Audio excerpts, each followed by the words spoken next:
now. Okay, let's wait for Serena. Okay, although we are already live, everybody. Hi. Hello, everyone. Hello, everyone. Hi, Yuki. Hello, guys. Arthur, can you hear me? We can hear you, Herman. That's good. That's good. Herman, how are That's you? good. If we wait for Serena, I'm gonna elevate my statue here. Look at this, guys. Wow. Very nice. Ah, Oh, there it is. so St. George? That looks like a Thor. It seems No, St. it's, George and the dragon. It's it comes from Greece, and it depicts Triton. Ah. The god of the seas, as you guys know. How are you doing, Patricia? I'm fine. Happy to see you here as well. Herman, where's Herman? Oh, gone. Gone.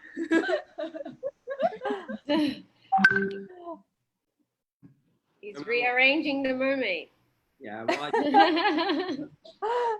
Okay. So that it can appear. Serena mentioned that she will come in soon. She asked us to start first. So All yeah. right. All right, Jamie. So And, welcome back, everyone. Maybe. And welcome to all of our beautiful panelists for this panel with the Untold Folktale of Mermaiding. Something that ADEX has been very popular for ADEX in the last, recently, right? The last couple of years. And each year we see more and more mermaids at ADEX, which is what I love. It's so colorful. Ah. Oh, hello. Serena is joining us. Took a while to transform. Oh, wow. Oh, look at that. Bravo. Where are all of your tails? I expected more, guys. It's almost like we are at the real ADEX. Right? We always get to see the real mermaid at ADEX every year, right? So this year is a little bit different, as you know it. So we brought it to your home with ADEX Pixel Virtual Expo. And next we have a panel discussion of all these beautiful mermaids and mermans with the Untold Folktale of Mermaiding. But I'm not going to be leading or moderating this one. I'm going to give this platform to Patricia. So Patricia, God, over what to you. Responsibility. So, Carton, you let me know when you're about to start. Yeah, sure. So I think we are all good now. Yeah, I mean, we can start now.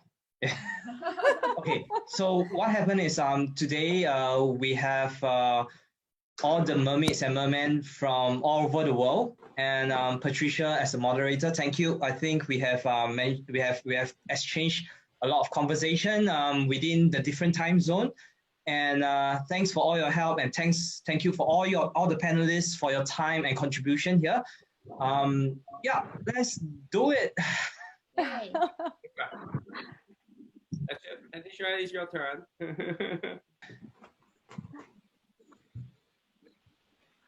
Okay. Carter, when the audience arrive, you open it, okay? And then I enter.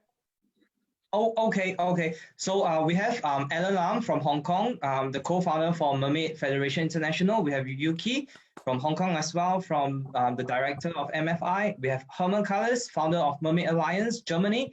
Shereen Tang from Hong Kong, ADEX ambassador for Mermaid. We have Serena, Singapore, ADEX ambassador for Mermaid. We have Nicholas Tan, Malaysia, SSI Mermaid. Yi Hui, Singapore, SSI Mermaid, and Mermaid PR. Indonesia, Coral and Seamaid ambassador underwater model. All right, Patricia, over to you, please.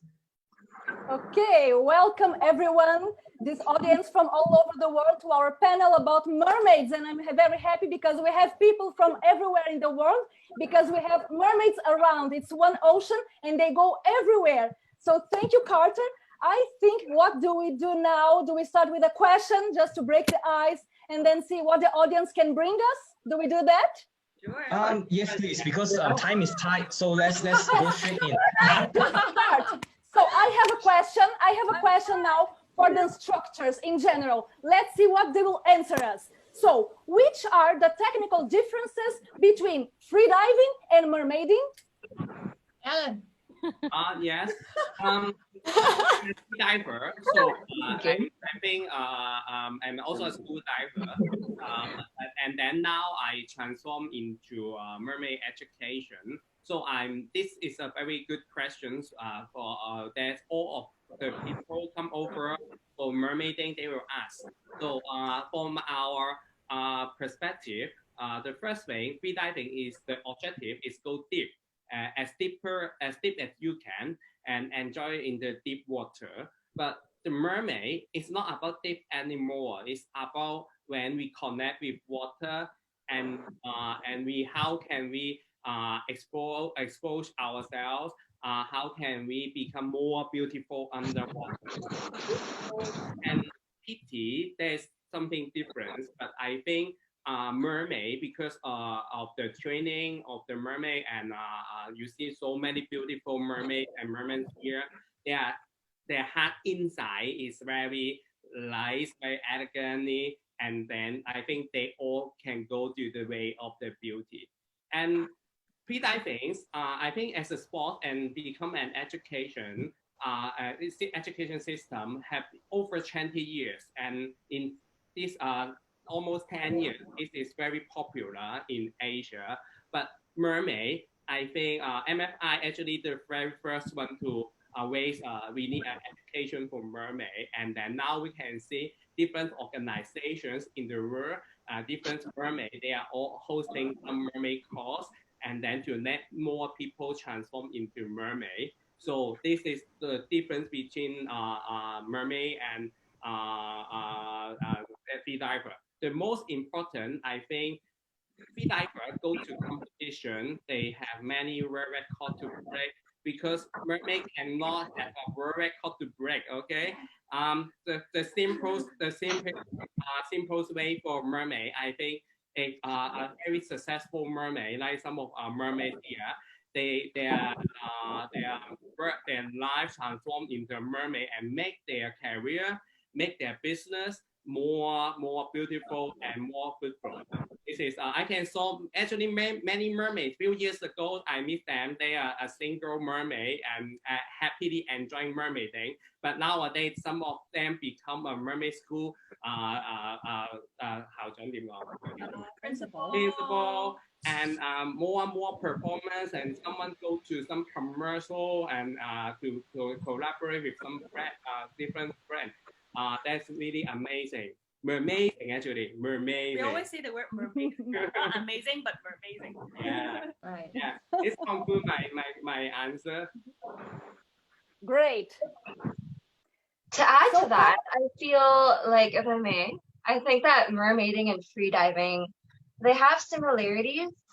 They have different tiered syllabuses, but I also would like to say that mermaiding is like ballet, whereas freediving is like gymnastics. So freediving is a little more technical, a little more productiveness and goal-oriented, more about efficiency, whereas mermaiding is more of an art form. It's still a discipline, but it's an art form that takes a lot more nuance and aesthetic. I mean, it's been amazing to just watch the community grow. When I first started, there were almost 0 mermaids in Asia.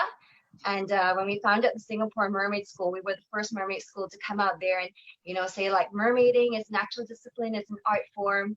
And it's been heartening to see so many people jumping on the bandwagon and joining this beautiful family. It's great to have everyone here. Yeah. So let's go to the second question. What do you think, Carter? Can I go on? Yes, please. So, mermaids, I have a question for you so that the audience can know. Which are the differences between mermaiding in a tank and in the ocean? What do you feel? Haha. Who will answer? Anyone? Well, that's a great question, because this year is obviously so different from, all the other years we've had before with COVID. Facebook keeps reminding me that this time last year, the Singapore Mermaid School was doing an ion tank performance as well as ADEX tank performances, which was an incredible experience. And so from my experience being in a tank, requires a lot of getting used to the space or the lack of space, right? You can't see anything, you know there's an audience out there, and you have the constant pressure to perform, to entertain, with the water rushing down your sinuses. I mean, you guys know all about that, while still looking like beautiful and effortless and like you're not dying. So it's a little bit claustrophobic, but when you're in the ocean, I think we all can agree that there is a sense of freedom. There's a sense of peace, especially for those of you who have swum with wildlife, like I know a lot of you have. It's such an honor to swim with these animals, and you kind of forget about your breath hold and just become one with the water, which I think is a big part of what mermaiding is for all of us. Yeah. And about security, for example, how can you feel safe while mermaiding in the ocean, especially when you have creatures around you, wild creatures? What do you tell me about safety? Safety for Ellen. Who wants to answer? I can answer some of the questions there, Patricia. Yeah. If about safety, I guess you need to get the basics right. You know, I guess we talk to an audience here. And that is, we are actually developing something as essentials, where we're working on 10 essentials, and that is getting your head in the water and actually feel comfortable as a little kid. It's obviously the natural buoyancy. It's the element of getting your tail together with your body aligned. But we go as far as doing the snake move and other movements before you go in the water. You need to handle that. So these are very important things for people to pick up on. The other thing, I guess, is the free diving aspect. And maybe Ellen, you could fill us in there. Yeah. I think the most important thing is about freediving. Most of the ones, you have your two legs kicking. Or swimmers, you have your two legs kicking. But for mermaids, our tail and our legs are tied up together. And when we're in confined water, things are easier. But when you go into ocean, it's different, because there are corals, there's rocks, there's currents, and all sorts of things can come in. And even sea animal can come in any time. So I think it's very important for us to know that mermaiding isn't easy, no matter in confined water or open water, because it's just a difficulty thing, a very difficult thing, that you have your legs both tied up together. What was your first experience when your legs are tied up and going into the water? I guess it wasn't easy, to be honest. So I think that's the important thing you need to take aware of when you're going underwater, no matter in the ocean or. Yeah. There's something else I would like to listen from the mermaids. What does mermaiding mean to you? And what do you feel when you are mermaiding, and how it has changed your life? Well, mermaiding means a lot to me. At first, it's just like a new hobby to me. But then when I keep exploring in this field and keep doing the mermaiding, I actually fall in love with this sport, and it changes me a lot from inside to outside, and my whole lifestyle actually. Mermaiding is not only a sport or just to be pretty with your tail for photos on Instagram, but also to be beautiful in your soul. Through mermaiding, I learned a lot of different skills, of course, and it's a very new world to me. But the most importantly is the love of nature, I think. You will realize that everyone on Earth is equal. We are here to be treated the same. Mother Nature has plenty of resources for us, but we have to treasure it. So here, I hope all the mer sister here, or anyone who are interested to be a mermaid, can be the person that can defend for our ocean, to inspire others to protect the ocean and stand up for our Mother Earth. So this community is full of love. So I enjoy being a mermaid. That's great. Mermaiding Anyone for else? me. Mermaiding for me is an opportunity to allow, because it's my childhood dream come true, and it's also another avenue for us to bond over common interests, which is being underwater and being pretty, and also to bond in the water. So when I do mermaiding, I feel empowered, free and graceful, and lots to explore without boundaries. Yeah. Yeah, actually, I taught a lot to her before she become a mermaid, and encourage her to become a mermaid. At that moment, her face is not as enjoying mermaid like this now. I'm actually that has happened into any water sports before, only kayaking, also canoeing kind of thing. I first tried free dive, but free dive is not really my thing because I cannot go deep at all. And I'm quite afraid to have myself in the current in the ocean. But mermaiding is a sport for me that I can enjoy the water in a pool just to feel relaxed with myself in the water and feel my breath, feel my body control, and feel how can I express myself in the water with waves, moves, and also tricks. So I think mermaiding is a place that you can explore more than swimming, but you don't have to challenge your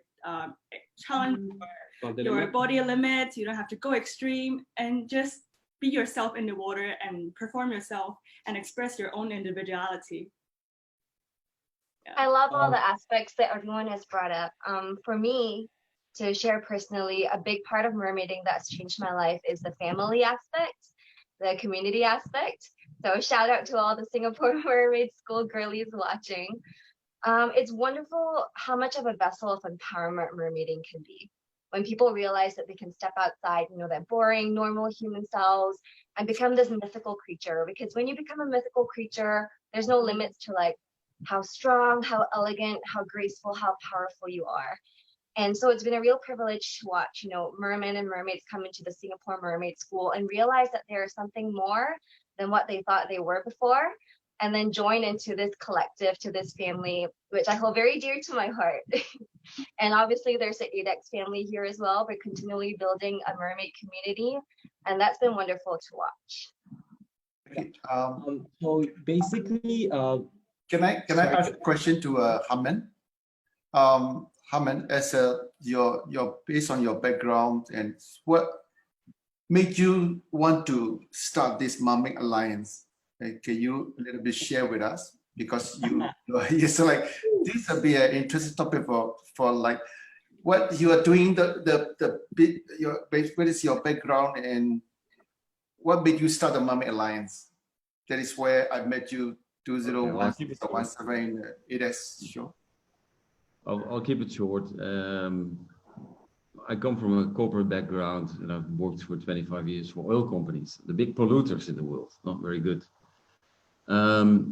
And in 2015, I experienced a couple of operational issues where I thought, no, I need to get out. I did something in South Africa to do with lodges, wanting to do something back. That was not successful. And then I actually visited the ADEX in 2017. And this was on the back of us wanting in Charm, because that's second home for me, wanting to do something with swimming. Used to be a good swimmer. We went to the ADEX and saw mermaids there. So Serena, you were there. Shireen, you were there too, I believe. And later on I met Ellen and Roxy as well. And it is what Serena says, it's something magical. I don't think it necessarily belongs to only girls. But no, it's just very graceful. And I had the luxury of training 7 kids in Charm over here. And because of the Corona time, I went through with them through great detail. We learned them some free dive principles as well. And it was just absolutely amazing to see how they were very skeptical towards mermaids and then suddenly changed. So there are 2 girls which are a bit older and they're completely hooked, and you will get to see more of them. And then there's these 5 kids, and through these kids and through the mermaids, to see them grow and actually move on the water, inspired by others, of which Cara, for example, it's just absolutely amazing to see. So for me, it's not necessarily sports, it is also arts, it's expression and finding yourself. Being on the water does a lot of good for people. So I don't know if it answers your question, John.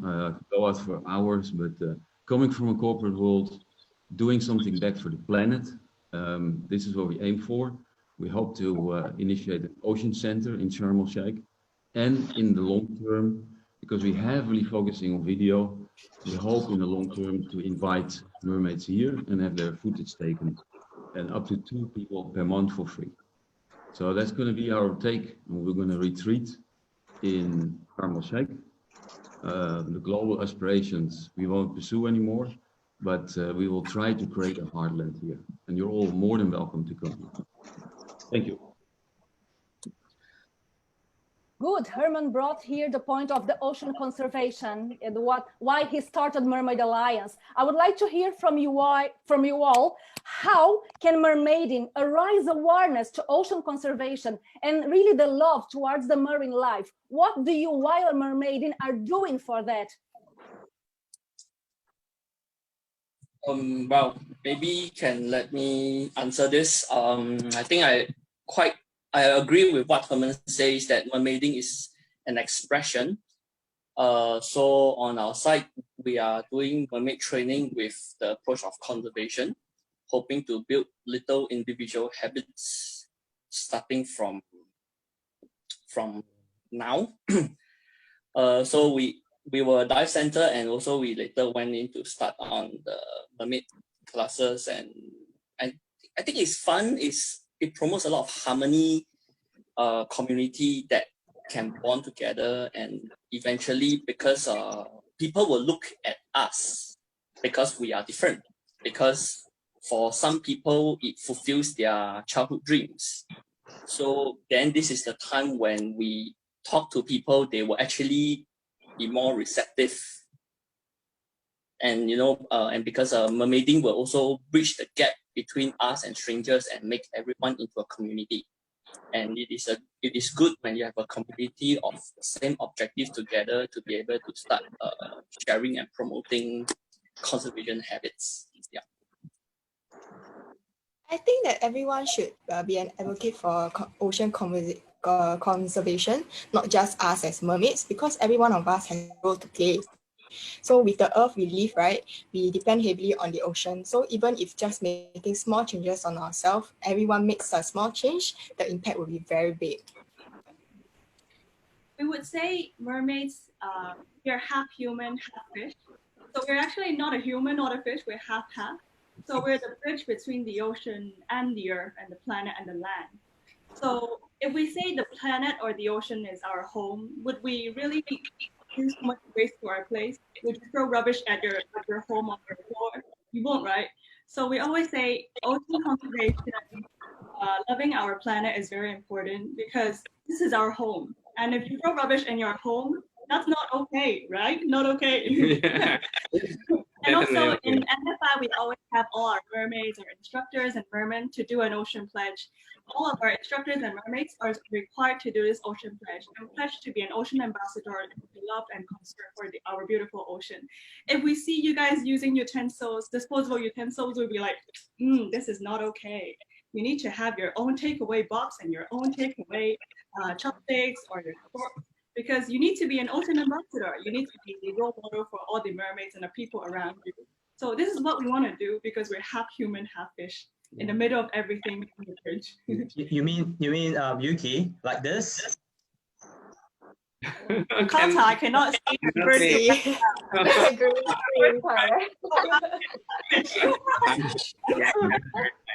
Oh, it's all right. It's all right. It's a t-shirt that says part fish, P-A-R-T. Oh, you did it.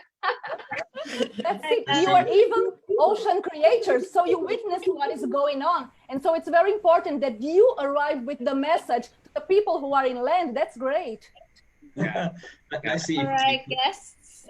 Sorry to interrupt this mermaid party, but I've just been notified that our time is up for the.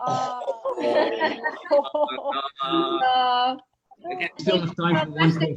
Patricia, our moderator for this panel, and all of the mermaids. Any last words? Just Yeah, do you have, can I I ask a last question to Pia in Jakarta? Not been on yet. And I had the luxury to see her twice in her performance. It's a beautiful story, and I think it should be somehow shared with the world.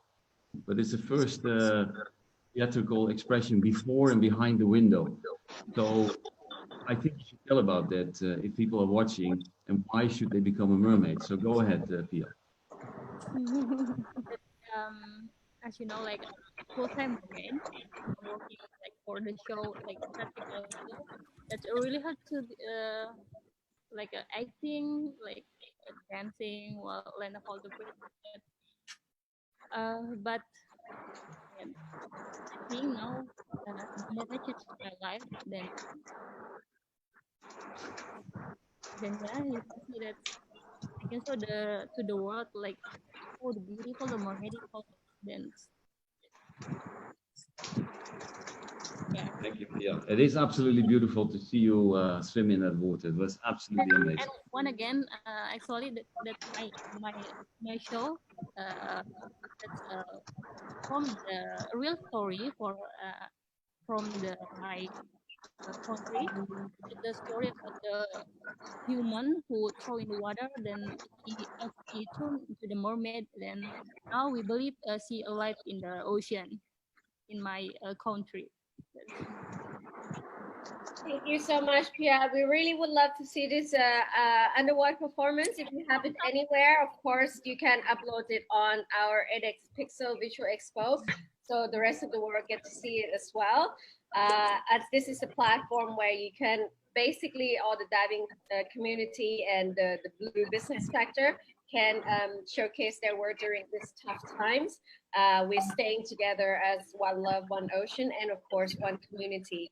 So thank you so much to all the panelists. A lot of love to you all, and thank you for your time and joining us. Hope this panel has brought you a lot of smile and brighten your day or end your day with a smile. Okay, so since we're already into the topic of the mermaid and free diving, next panel will continue with the challenges of a free diver at the age of COVID-19. As we all know, this is quite dangerous